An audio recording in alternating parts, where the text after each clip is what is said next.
ನೀವು ಯಾರಿಂದನಾದರೂ ಪ್ರೀತಿ ಸಿಗ್ತಾ ಇಲ್ಲ ಅಂದಾಗ ಏನು ಮಾಡ್ತಾ ಇದ್ದೀರಾ?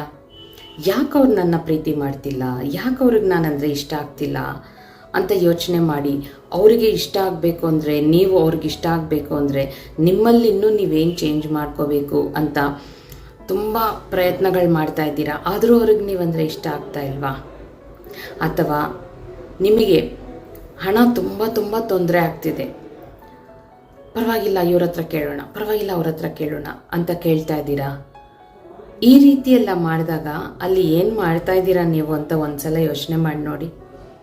ಆ ಕಡೆ ಪ್ರೀತಿ ಸಿಗಲಿಲ್ಲ ಅಂತ ನಿಮ್ಮನ್ನು ನೀವು ಬದಲಾಯಿಸ್ಕೊಂಡು ಅವ್ರಿಗೋಸ್ಕರ, ಅವರನ್ನು ಇಂಪ್ರೆಸ್ ಮಾಡೋಕ್ಕೋಸ್ಕರ ಏನೇನೋ ಪ್ರಯತ್ನಗಳು ಮಾಡ್ತಾ ಇದ್ದಾಗ ಏನಾಯ್ತಲ್ಲಿ, ನಿಮ್ಮ ಒಳಗಿರೋ ನಿಮ್ಮನ್ನು ನೀವು ಅವಮಾನ ಮಾಡ್ತಾ ಇದ್ದೀರಾ. ನಿಮ್ಮನ್ನು ಒಬ್ಬರು ಪ್ರೀತಿಸಬೇಕು ಅಂದರೆ ಅದು ಫ್ರೆಂಡ್ಸ್ ಆಗಿರಲಿ, ರಿಲೇಟಿವ್ಸ್ ಆಗಿರಲಿ, ಲೈಫ್ ಪಾರ್ಟ್ನರ್ಸ್ ಆಗಿರಲಿ, ಯಾರೇ ಆಗಿರಲಿ, ಯಾರಾದರೂ ನಿಮ್ಮನ್ನು ಪ್ರೀತಿ ಮಾಡಬೇಕು ಅಂದರೆ ನೀವು ಹೇಗಿದ್ದೀರೋ ಇರೋ ಹಾಗೇನೆ ನಿಮ್ಮನ್ನು ಅವರು ಅಕ್ಸೆಪ್ಟ್ ಮಾಡಬೇಕು. ಪ್ರತಿಯೊಬ್ಬ ಮನುಷ್ಯನಲ್ಲಿ ಒಳ್ಳೆಯವನಿರ್ತಾನೆ, ಕೆಟ್ಟವನಿರ್ತಾನೆ. ನಿಮ್ಮನ್ನು ಯಾರಾದರೂ ಪ್ರೀತಿ ಮಾಡಿದ್ರೆ ನಿಮ್ಮಲ್ಲಿರೋ ಒಳ್ಳೆಯವನನ್ನು ಪ್ರೀತಿ ಮಾಡಬೇಕು, ನಿಮ್ಮಲ್ಲಿರೋ ಕೆಟ್ಟವನನ್ನು ಪ್ರೀತಿ ಮಾಡಬೇಕು.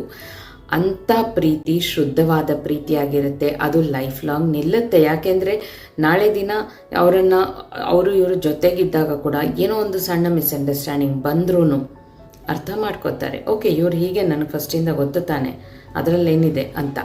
ಬಟ್ ನೀವೇನಾದರೂ ಅವ್ರಿಗೋಸ್ಕರ ನಿಮ್ಮನ್ನು ನೀವು ಬದಲಾಯಿಸ್ಕೊಂಡು ಇಂಪ್ರೆಸ್ ಮಾಡೋಕ್ಕೆ ಟ್ರೈ ಮಾಡಿ ಅವ್ರ ಜೊತೆ ಮಾತಾಡಿದ್ರಿ ಅಂದ್ಕೊಳ್ಳಿ, ಅವಾಗ ಏನಾಗುತ್ತೆ, ನೀವು ಇಂಪ್ರೆಸ್ ಮಾಡಿದ್ದಕ್ಕೆ ಅವ್ರು ಇಂಪ್ರೆಸ್ ಆಗಿದ್ದಾರೆ, ನಿಮ್ಮನ್ನು ಇಷ್ಟಪಡ್ತಾರೆ. ಬಟ್ ಒಂದು ಕೆಲವು ದಿನಗಳಾದ ನಂತರ ಯಾವುದೋ ಒಂದು ವಿಷಯಕ್ಕೆ ಇಬ್ಬರಲ್ಲಿ ಒಂದು ಮಿಸ್ಅಂಡರ್ಸ್ಟ್ಯಾಂಡಿಂಗ್ ಬರುತ್ತೆ.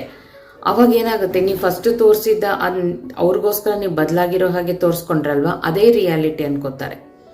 ನಿಮ್ಮ ಒರಿಜಿನಾಲಿಟಿ ಹೊರಗೆ ಬಂದಾಗ ನಿಮ್ಮಿಬ್ಬರಿಗೆ ಹೊಂದಾಣಿಕೆ ಆಗ್ತಾ ಇರಲ್ಲ.